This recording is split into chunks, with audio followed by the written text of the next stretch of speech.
walking in a country road, and I've been chasing after my shadow.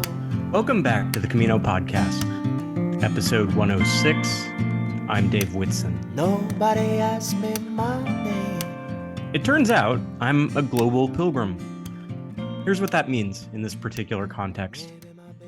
After I finished my Italian walks this year, I updated my personal list of all the different pilgrimages I've walked, along with my Trans-American hikes. I knew the number would be pretty big, of course, but it'd been a while since I ran the numbers, and I've had a busy couple years. I discovered that I've now broken 40,000 kilometers, topping out at 40,856 to be precise, or 25,387 miles.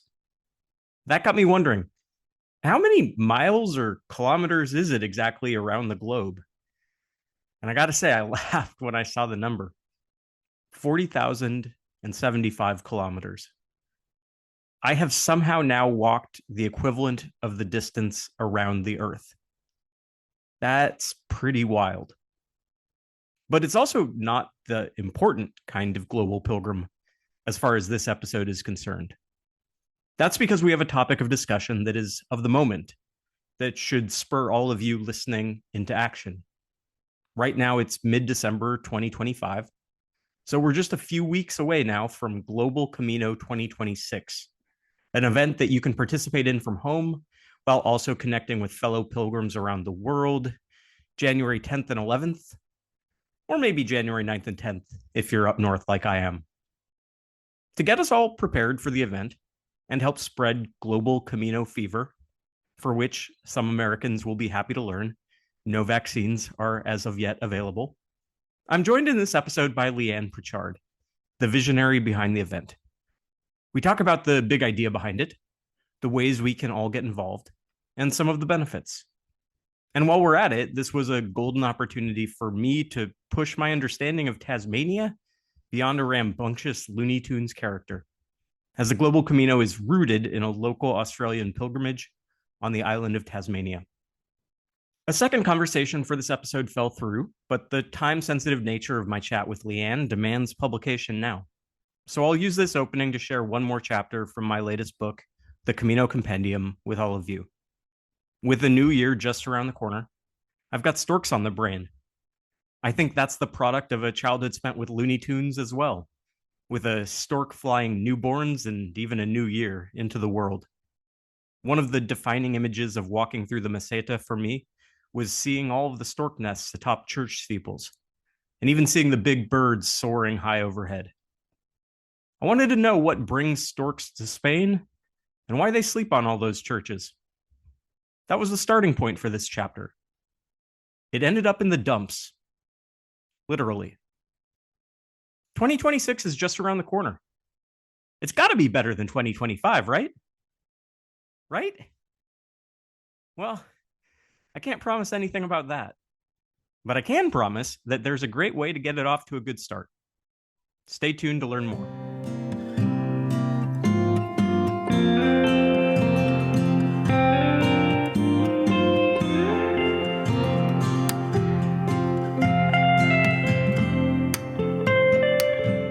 Leanne Prichard, thank you for joining me to talk about Global Camino 2026. But before we do, I always find it instructive when speaking with a chronic pilgrim, and I'm going to start with the presumption that I am talking to a chronic pilgrim here. So I find it helpful to just ask, what got you hooked? What first brought you into this? The first thing that happened was I was actually on a pilgrimage in Jerusalem. Not a walking pilgrimage, but through my work, I got sponsored to spend a month in Israel. And on Sunday nights, they had movie nights. And this one Sunday night, of course, they showed the way. So that was in 2012. And in Australia, we have what's called long service leave, where you, after working 10 years, you get 12 weeks off. And I had to wait until then to do my actual Camino. So I had the time. So in the meantime, I did all the research I could And in 2016, I heard about a Tasmanian Camino, a 2 day walk in Tasmania. And so I went and did that as a pilgrim to start off with, in kind of a bit of training. So that was in 2016. And I did that training and loved it so much, I joined the committee. And then in 2018, I went to and completed the Camino Frances.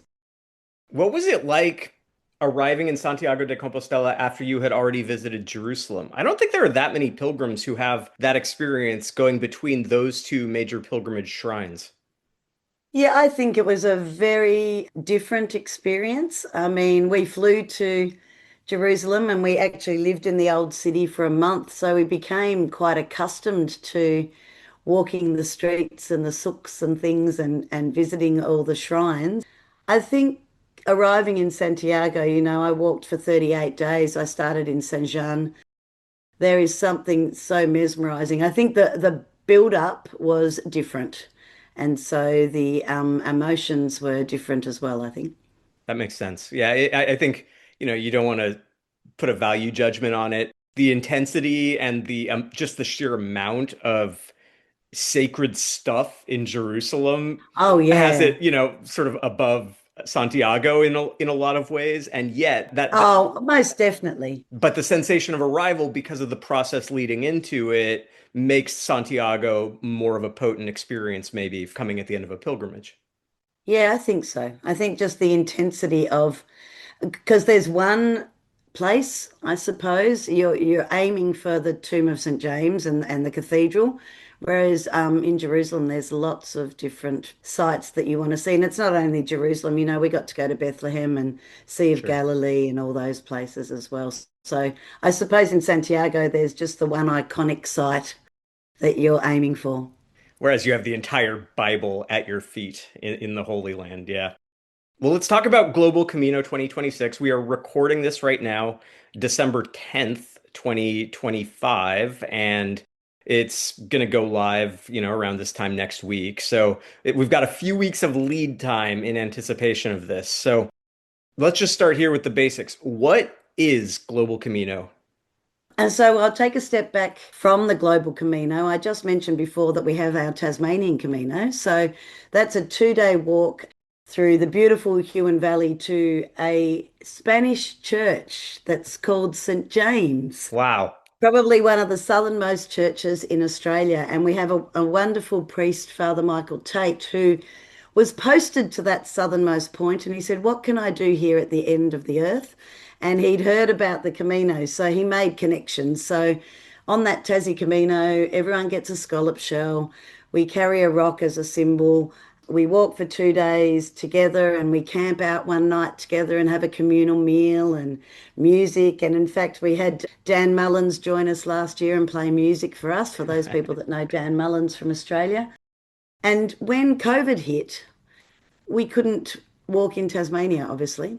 And so I came up with the idea, well, why don't we see if we put it out there, if people would be happy to walk where they live and share photos in a Facebook event. Mhm. So it was really just, it coincides, that's why it's in January, because it coincides with our walk in Tasmania. And I just put it out there and I thought there might be some other crazy pilgrims like me that might just want to, anything Camino, I'll have a go. And it's worked. So this one in January will be our sixth Global Camino. And now we walk it, so the Tasmanians walk in Tasmania and then the others walk all over the world. And I'll walk in Tasmania and share photos, videos. We even do some live crosses to our Tasmanian pilgrims during the event. And then people all over the world walk where they live and post photos. So that's how it began. And it's simply that. So there's a Facebook event, you sign up. We've got close to 900 people signed up this year already. But we've got, yeah, as you said, 1 month to go. So I'm really giving it a push, and this is going to help, hopefully. So, yeah, we ask people to walk just in peace and solidarity and share the Camino spirit across the world. And it's free, and you don't have to, you can walk as little or as far as you like. And I know there are a lot of people that want to go to walk the Camino in Spain, but haven't got the time or the money. So it's a little bit of a taster. And my favorite bit is that it unites pilgrims across the world. So something good did come out of COVID. Something good did come out of COVID, indeed. Yeah, indeed. And I'm still surprised that just this little idea of, this online event has taken off. This is obviously a very different thing, spending a couple of days, in most cases, I imagine, closer to home, but wherever people happen to be in the world when January rolls around, they can do this. It's different than being in Spain on pilgrimage for weeks at a time. But what have you found that people end up valuing about this compact experience? One of the key things they value is the opportunity. Well, the Northern Hemisphere people value the opportunity to have something to look forward to get out and do in the middle of their winter when they normally wouldn't go out and do anything. So I know I've got some global pilgrim friends from England, beautiful Betty, who just says every time it rolls around, I just can't wait. I look forward to it every year. Others just find the connection with other pilgrims because we invite them to share photos of where they've walked. So getting to see the rest of the world from their own homes and just the opportunity they say to they love the fact that as they're walking, and some walk on their own and some walk in groups, that they can have in their mind and their heart that there are other people walking in other parts of the world at the same time, and they're walking with them, even though they're not walking physically with them. It's a community just from a distance. Yeah, that's right. And what I love about it is I get to reconnect with my Camino family. So the earlier this year I did the Portuguese Camino from Porto, and I met some new friends, and it was the first time I had known about the global because when I did the Francaise it didn't exist. And so I was plugging the global. So I'm excited that I'll be able to walk with my Camino family that I met, even though they'll be walking in Ireland and Lithuania and different parts of the world. It's a really good idea is to have people not just sign up for the Global Camino alone, but to reach out to their Camino family, the people around the world, and say, like, let's walk this together from a distance as part of this larger group that is walking. Yeah, that's right. That's right. That's what I strongly encourage. And we try to emulate some of the things of the actual Camino for the global as well. So invite people to choose a scallop shell to carry. And we have some people that have the same scallop shell, and each year they've written Global Camino on it, and each year they write the year that they're involved. And we invite them to share their scallop shells and to visit any St James churches that are in their neighbourhood. It's a good idea.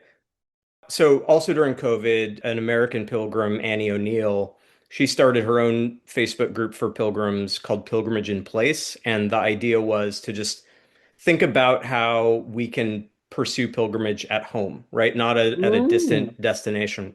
And so this sort of brings into it intent. In other words, like any day I can go outside and walk here, right? Like yeah. it's not limited to early January. I can hike anytime. But it's different maybe if I'm saying these 2 days I'm doing a pilgrimage. I'm doing it here near my home, which then raises the question of like, where am I making a pilgrimage to around here? What might qualify as an important destination? And it just sort of forces me to reevaluate home through that lens of pilgrimage. Yeah, that sounds fabulous. Yeah, it was so interesting that during COVID, a lot of people for that first Global Camino were in lockdown, and Yeah. they had a 5K limit radius to where they could walk. And they actually said, I discovered things in my own area that I didn't know existed because I went out and had to walk in the confined space. So yeah, I love that idea of yeah, it is there needs to be that intention of yeah, this isn't just an ordinary walk this weekend. It is a mini Camino, and some people who are fortunate enough to live on Camino routes or near Camino routes around the world, they actually walk part of their Camino and get to showcase that. So we've got a strong connection with the Camino Croatia community. I Okay. spoke, I zoomed into their Adria Camino conference a couple of months ago, and they have set up a few Camino routes in Croatia. So they walk that, and then they get to share their yellow arrows, and they get to share. And I'm hoping that that will then inspire other people to go and visit some other Caminos as well. Because so many more have developed, have proliferated around the world. Every country now has Mm. caminos that they're rolling out to, be inspired by the Way of St. James and also to capitalize on that kind of tourist draw. Yeah, our Tasmanian one's been recognised as a Jacobean association as well. And we're about to, I'm very excited. So after I went and did the Francaise, I came back to our Tasmanian group and said, now we need yellow arrows. And I said, we also need sangria on the Saturday night because we didn't have sangria. And then the last thing I wanted was one of those bollard markers with the kilometres to Santiago. And I'm so excited that we're going to have that ready for our Tasmanian one in January. So my job is done in terms of our connection here. But yeah, there are so many Caminos around the world. There's a lovely guy called Bern Hahn who has joined us for a few global Caminos, and he walks some of the Austrian routes. And there's routes in Norway and Italy and everywhere. So Everywhere. yeah. How many kilometers are on that marker? Ah, yes. We were umming and it's very tricky. It's around 18,000 or something like that. So, Yeah, that's going to take a while. yeah, It's that's going to take it. a lot of global caminos to add up to That is a that. lot of So, global Caminos, but it's exciting. I'm just so excited because in Tassie we also have a pilgrim passport, of course, a credential with our own unique stamps. And so the bollard's going to go right in front of the church. mhm. So I just can't wait to see the pilgrims posing like I did in Porto with my pilgrim passport and the bollard in front of the church. What's especially neat about this is it feels like over the last 2 years, there has been this explosion. It's sort of a loosening up within the Camino guidelines, the pilgrimage guidelines about, the minimum 100K and what might qualify for getting some kilometers to use towards that 100K. And for a while, it seemed like kind of an exclusive thing. Only two, three, four Mm. places had gotten approval from the church, but now tons of organizations have gotten the go ahead so that they can organize 1 to 2 day walks at home, and those kilometers, quote unquote, count towards your minimum 100K on the Camino. Yeah, and I think the other reason they're trying to do that is just because of how many people are on the Francaise. They want to get people to do a few others as well. Yeah. Well, in terms of the big surge, a big part of that is our Australian friend Bill Bennett and his Mhm. film. So, Bill Bennett, a couple of years ago, it was through the Global that I met Bill. So, there's a guy called Jose that runs El Camino People. He lives in Pamplona and he's been very helpful with our Global Camino. So, he helps me link up with a global pilgrim during our Tasmanian pilgrimage, and we do a live cross. And he's actually going to be I'm going to do a live cross with him at Unate as a part of our pilgrimage this year. And he rang me a couple of years ago and he said, Leanne, I see your Tasmanian pilgrimage is full. There are two Aussies that you need to get on it. And I said, why? And said, oh, well, one of them's a filmmaker. Anyway, I remember I was in my veggie patch at home picking raspberries and I rang Bill. And in the end, because I was on the committee, I thought we need to find a place for Bill and Jen to come. And in the end, it was so strategic. The film wasn't finished at that stage and he Mhm. walked with us in Tasmania. And we did the first ever Q&A for his film and showed the short. And so Bill's such a strong advocate for our global Camino. In fact, he's with Johnny Walker as we speak in Santiago, and they're going to do a combined promo video. I messaged them the other day. I said, can you do a video? And they said, already organised. So we're very lucky, and I have to keep pinching myself that this little idea seeded in Tasmania now has the backing and support of some big Camino names in the world. It's funny, at different points over the resurgence of the Camino, different countries have sort of taken the lead in spearheading through some sort of large national or international publications. So like Kirkling in Germany brought out tons of Germans. There was a Korean author who brought loads of Koreans over. There's The Way that got the Americans onto the Camino. And I mean, the last couple of years, it's the Australians. The Australians have taken the lead in pushing forward all things Camino. Yeah, well, Bill and Jen have just been through Portugal because they're planning their sequel to The Way. So yeah, watch out for that one. What do you think it is that has made, I think there's something universal certainly about the appeal of pilgrimage. But what do you think it is that is really percolating in Australia when it comes to traveling all the way to Spain in pursuit of this traditional Catholic pilgrimage route? What's the link? What's the appeal? Yeah, that's a really, really good question. What is the appeal? Yeah, because lots of people said to me, golly, you've come a long way, and why would you come all the way?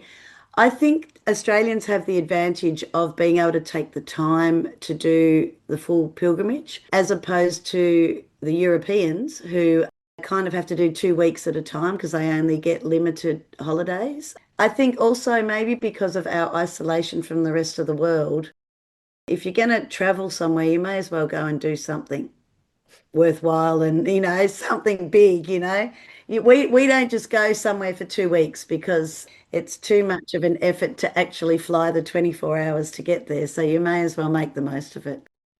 And I don't know, I really think that, well, Bennett did the walk 10 years ago. It took him nearly 10 years to do the film. He's a really good director and film producer as well, so that's really helped. I met a number of people on the Portuguese who had seen his film and started walking because of seeing his film. Yeah. I want to circle back to the local route that you're on, just because I'm curious about it. And when people sign up, one of the things that confused me a little bit initially is there's the Facebook page for Global Camino, and then there's also the Way to St James Cygnet. Is the Way to St James Cygnet the Tasmanian Camino that you're talking about?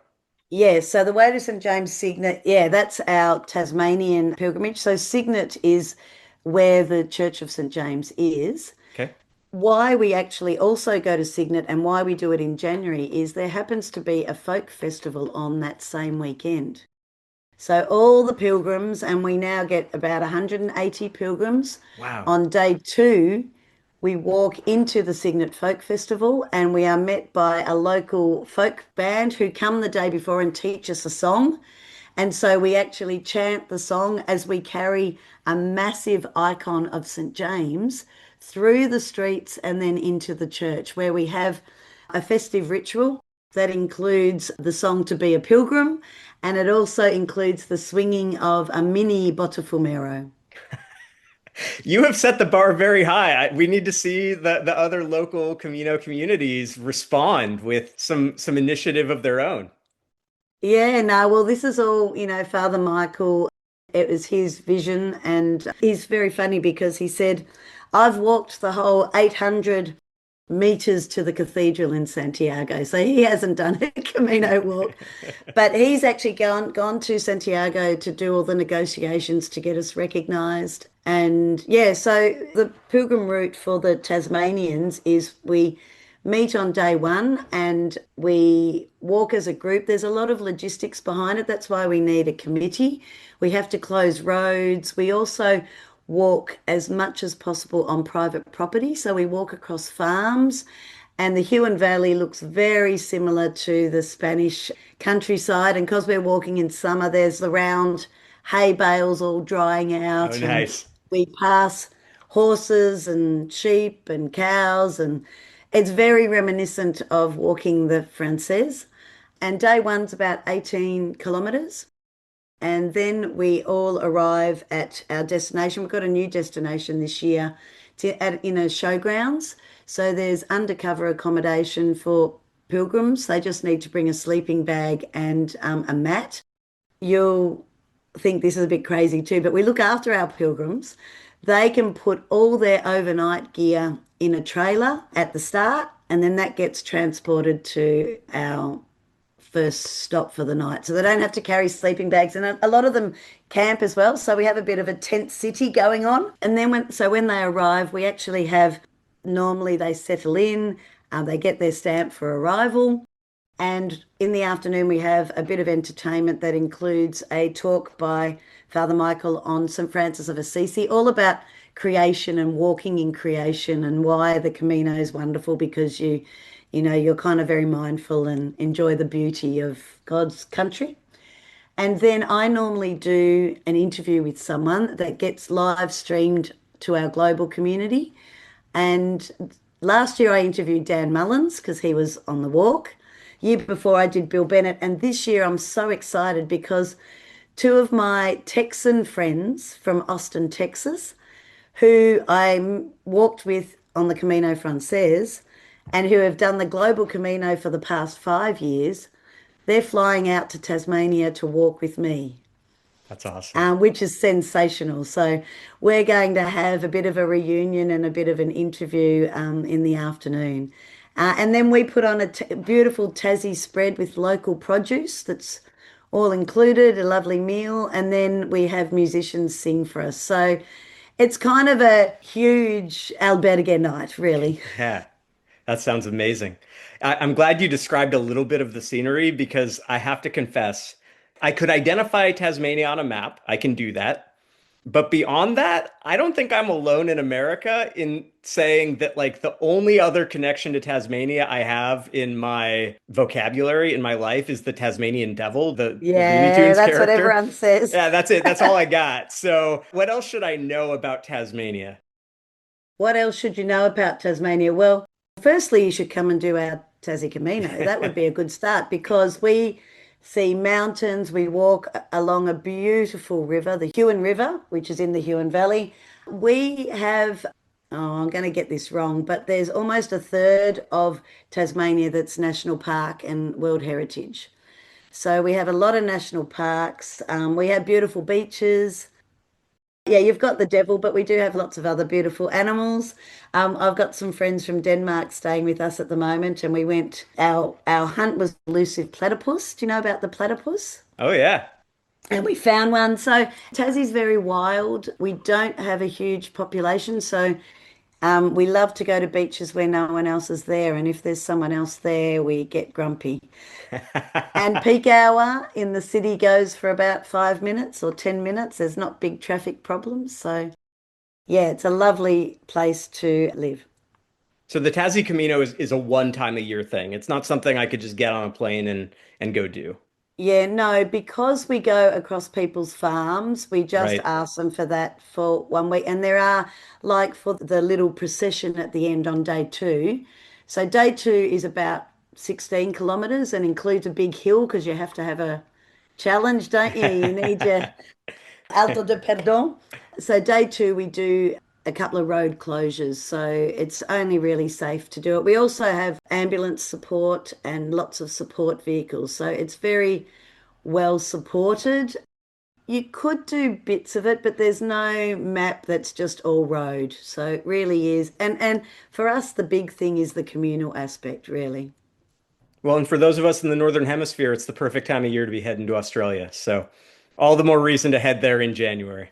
It is, however, coming back to the global, I need to say that I am in awe of our Northern Camino, Global Camino pilgrims, because they are the bravest and the most courageous, because they're the ones, and a lot of them are Americans, walk in snow and sleet and ice. I always put out a precursor in the lead up that you need to stay safe. So our Memphis friends who in the first year, four of them walked in Memphis for our global dressed as Elvis, which I loved.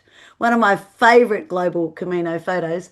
This January past, there were a lot of storms in Memphis, so they still sent a photo, but they just went and gathered for a meal together and they understood that it wasn't safe to walk, which is a really important thing to tell Northern pilgrims. We want people to stay safe, and if they can't, they can still participate just by going online and commenting and supporting some of the other pilgrims. So, yeah, the Northern Hemisphere people are sensational. And I've often had the question, can't you do one in June or July? And I said, well, firstly, you can't because then we can't connect with Tassie. But more importantly, a lot of people, even Northerners, say, no, no, no, this is a chance for us to get together.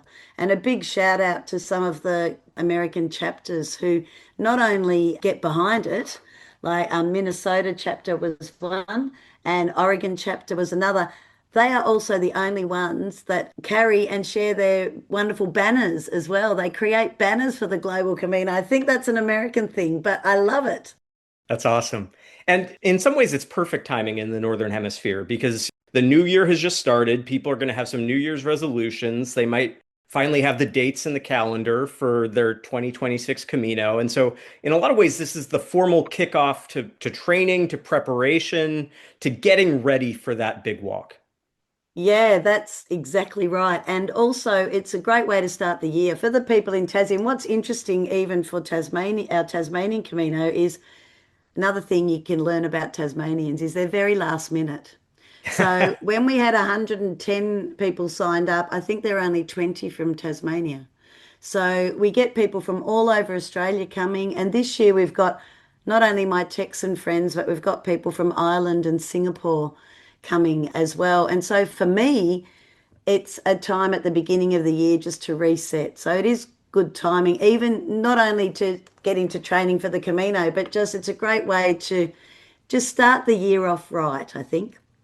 All right, so let's sum it up. I don't know that we've actually said the specific dates out loud. So January 9 through 11, correct?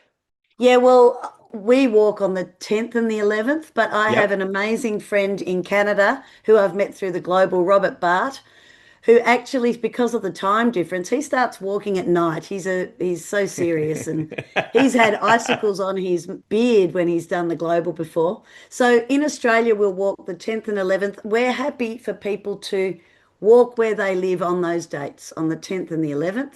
In the US, we're a day behind you right now. So right now it's December 11th for you, it's December 10th for me. So that's why it shakes out that way. Yeah, and they're welcome to start earlier. They're welcome to go into the next day. So even though the event finishes, it looks like it finishes, people can keep on posting. And my big issue is up until last year, I was really the only admin for the event. And I'm walking in Tasmania, doing the Right. walk and posting and sharing. And then when all the other pilgrims in Tassie are resting, I'm approving all the posts. So I'm always looking for people who are interested in helping me approve posts. My three sons helped me this January to approve posts because I feel if there are people in other parts of the world who are going to the trouble of walking and sharing a photo, they need to be acknowledged with a comment or something. So that means we do have people posting until probably in Australia the 13th of January, and that's okay. We love it. The more the Great. merrier. And as long as it goes, so it does stretch out longer than 2 days. And the name of the Facebook page for registration is If you go to the Way to St James Cygnet Facebook page, there are links regularly there. I put a post up last night saying 1 month to go. And they just need to click on not the Tasmanian one, which is an Eventbrite. They need to click on the Facebook event. And if any of your listeners are connected to the American Pilgrims of the Camino, I've met with Joe Currow and the board there. And I recently did a little clip for their upcoming open house. A lot of Americans will hopefully hear about it. And I would really love if you have chapters, people listening who have chapters and Camino friends around the world, if not only to sign up, but to invite your friends to join us as well. It'd be fantastic. all right. Well, Leanne, thank you for taking this local event and transforming it into something that brings pilgrims together from around the world. It's going to be exciting to see it play out this year. And I hope that you get to enjoy the big picture while you're also enjoying a great walk through Tasmania. Thank you. Thanks so much. I'm hoping you're going to join us, Dave. I have registered. I'm on there. Fabulous. And where will you be walking? That is a great question. I have not gotten that far yet. So I don't actually know where I will be on those days in January, but it'll happen. Yeah, no, that's exciting. Well, I look forward to walking with you and thank you for your interest.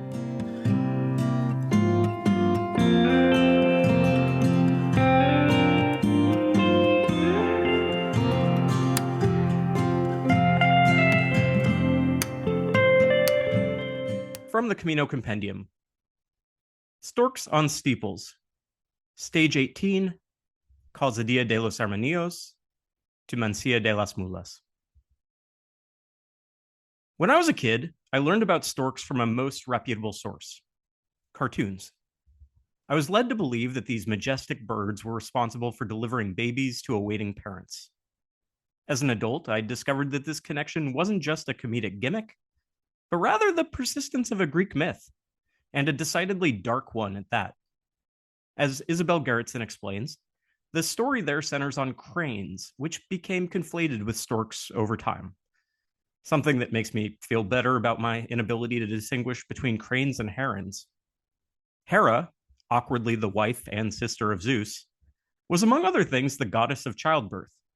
When she caught Gerana, the queen of the pygmy folk, having an affair with Zeus, Hera transformed her into a crane. Gerana, however, had just given birth to a baby, and she was loath to lose her child. So she wrapped it in a blanket, picked up the package with her beak, and flew off. In the 19th century, Hans Christian Andersen repackaged this mythic narrative as folktale in his story The Storks. The mechanics here are much more straightforward. Andersen writes that there is a pond in which all the little children lie, waiting till the storks come to take them to their parents. Lest this sound like a lovely vision, it must be added that the storks in the story conspire to wreak vengeance on a naughty little boy who had sung about hanging, frying, and shooting them. There lies in the pond a little dead baby who has dreamed itself to death, notes the mother stork to her aggrieved children. We will take it to the naughty boy, and he will cry, because we have brought him a little dead brother. Folks, don't mess with storks. In a more figurative sense, storks are also life bringers, as they play a crucial role in dispersing seeds. Researchers found nearly 10,000 seedlings within close proximity to each white stork nest, mobilized by the stork's transport of weeds and animal dung as nesting materials. Charnecka and Katowski have dubbed white storks ecosystem engineers, explaining that they affect energy and matter flows in an ecosystem by creating or destroying living space, and thereby altering environments of other organisms.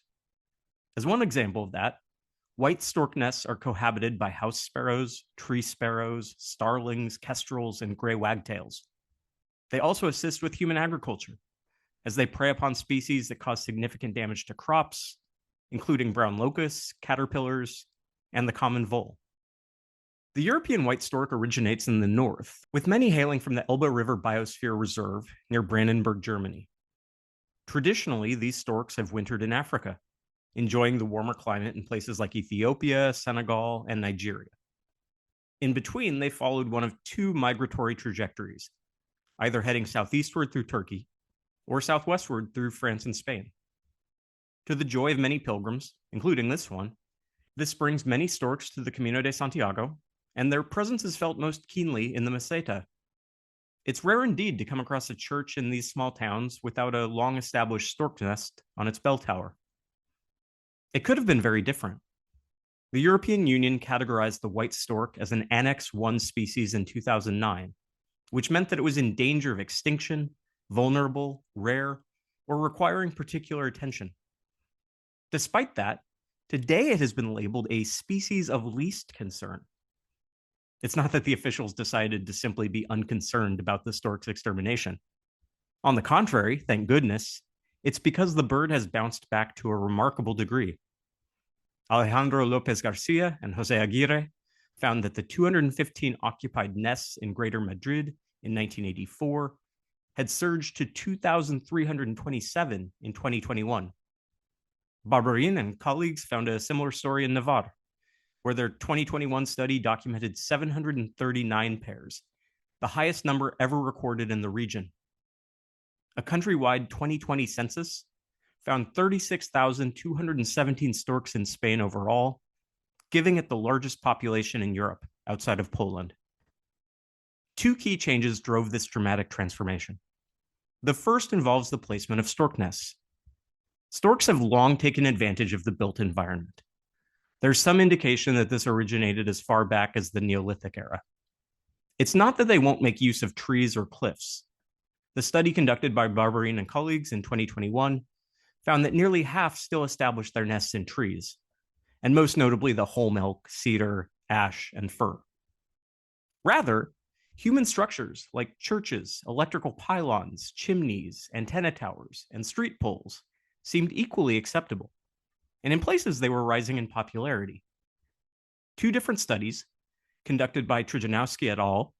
And Vaitkuviene and Dagis, found the same trend, with traditional structures abandoned in favor of man-made options. One of the biggest advantages for storks and other birds living in urban environments is the scarecrow effect, which refers to the common phenomenon of nest predators being scared away by human activity in the area. The birds are impressively strategic, though, in how they approach these spaces, as Sam S. Cayetacan and colleagues have demonstrated in their study of Segovia, Spain. Nest placement isn't random. First, stork nests avoid busy bus routes and major arterials. Second, they prioritize a more elevated position relative to the surrounding area. It's not absolute height, but instead the adjacent buildings. On average, the researchers found that storks settled in nesting locations that were 12 meters higher than their surroundings. While this obviously allowed for improved surveillance, it also provided for an easy departure. No aggressive flapping required. Third, the structures need to be flat or shallow sloped for reasons that are obvious enough. It makes the nest building process much more straightforward. Finally, proximity to food matters. Interestingly, though, it's less about distance and more about visual exposure. Every stork nest in Segovia has unobstructed sightlines, linking them to nearby meadows or wetlands. This leads quite naturally into the second change that has supported the stork resurgence. Recent decades have brought, in Barbarine's words, new superabundant feeding sources to storks in Spain. This includes the red swamp crayfish and an American crab species, which sounds pretty good. It also includes, possibly even more consequentially, landfills, which, well, maybe that robs storks of some of their charm. The importance of landfills to storks, though, can't be overstated. In the Madrid area, storks were first documented to be engaging in dumpster diving in the 1980s. Over the course of the next 2 decades, the birds committed to the lifestyle, abandoning traditional nesting sites in superior habitats in order to live closer to the dumps. The advantages of this were obvious. First and foremost, matters of taste aside, landfills guaranteed a consistent and predictable source of organic material. Not only did this result in better fed storks, it also had a direct positive impact on breeding. Foraging at landfills contributed to increases in the number of eggs laid by a bird in a single nesting, along with the size of those eggs. It also improved the odds of survival for those offspring. For all that, though, the urbanization of Spain's storks has its downsides. First, about those landfills. It turns out, and you might be surprised to learn this, that a diet of garbage has its nutritional hazards.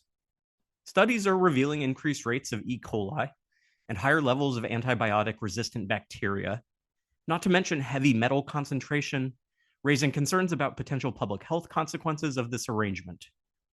Furthermore, while the trash buffet certainly facilitates higher growth rates, it also creates greater risk of juvenile storks consuming indigestible or otherwise hazardous items. In addition, while there are fewer predators around man-built structures, there are plenty of human-related hazards. The use of pylons for nesting, in particular, has resulted in thousands of white storks being killed annually through collision with and electrocution by power lines, likely approaching 1/10 of the total population. Along with that, the stork's thin skull leaves its brain more vulnerable to radiation and microwaves. While Mori found that storks nesting within 200 meters of a cell phone station in Spain had lower levels of reproductive success than their peers. A less life and death issue, but one that has special relevance to pilgrims, is that stork nests are heavy, and special effort has been made in recent years to remove stork nests from Spain's older churches, especially when they are undergoing restoration. While these changes are offset with the introduction of artificial pole nests situated more closely to stork-friendly feeding areas, they come at the cost, of course, of a visual cherished by many on the Camino. When I was a kid, the storks brought new life to humans.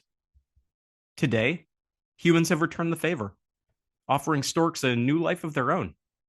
Sedentary, settling permanently atop man-built structures, with an all-they-can-eat smorgasbord in close proximity.